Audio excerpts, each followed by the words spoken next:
I will never walk alone at night again. Here's what happened. It was a cold November night and I was walking home from a friend's house after a small get-together. I had stayed a bit later than I intended, and by the time I left, it was nearly midnight.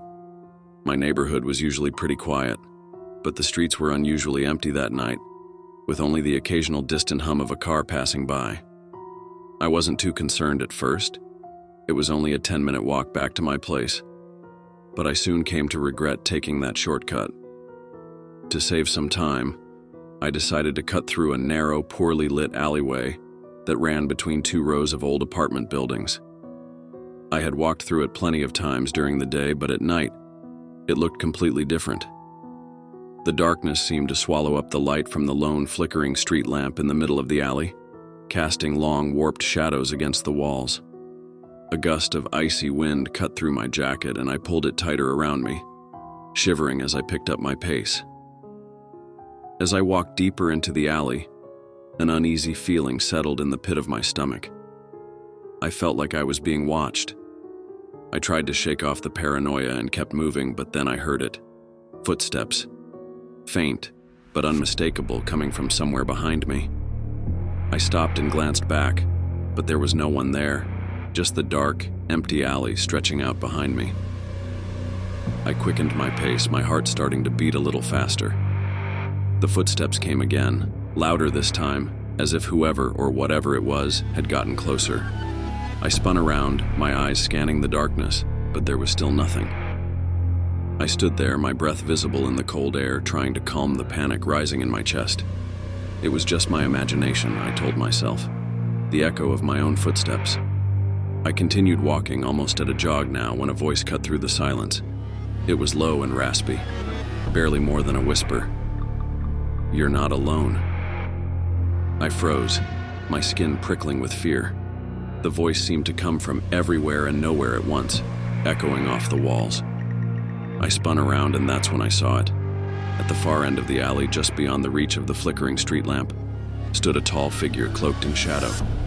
It was dressed in a long, dark coat that seemed to blend into the darkness, and its face was obscured by a hood. I opened my mouth to speak, to demand who it was and what it wanted, but the words stuck in my throat.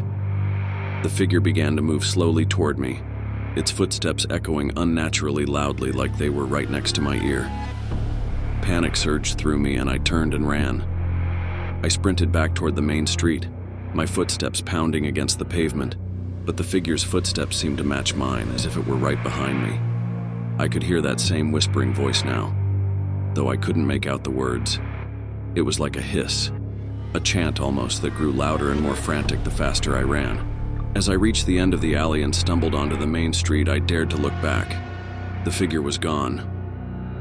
I slowed to a stop, gasping for breath, and scanned the empty street. My pulse was racing, but I was beginning to convince myself it was all just a weird trick of the shadows. That was until I noticed something out of the corner of my eye.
I pressed my ear against the door, listening for any sound, any indication that it, or they, had followed me. But there was nothing, just the hollow echo of my own breathing in the dark hallway. I peered through the peephole, scanning the empty street outside. The alley was dark, still, and seemingly devoid of life. But then, just as I was about to step away, I saw it again. The figure was standing under the flickering street lamp across the street, its black eyes locked onto me. It lifted its hand slowly, pointing directly at my apartment. I felt a chill run down my spine as the light above it flickered and then went out, plunging the street into darkness.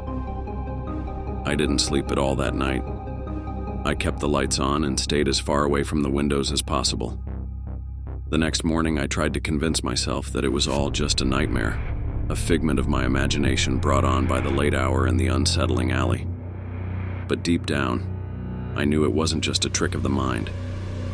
Whatever that thing was, it was real. A few days later, I found a note slipped under my door. It was written in jagged, erratic handwriting, and it contained just 4 words: "You belong to us." I haven't walked alone at night since, and I've moved to a different part of the city. But sometimes I still hear that voice in my dreams, whispering my name, calling me back to that alley. And sometimes, when I'm alone, I swear I can feel a pair of cold, empty eyes watching me from the shadows.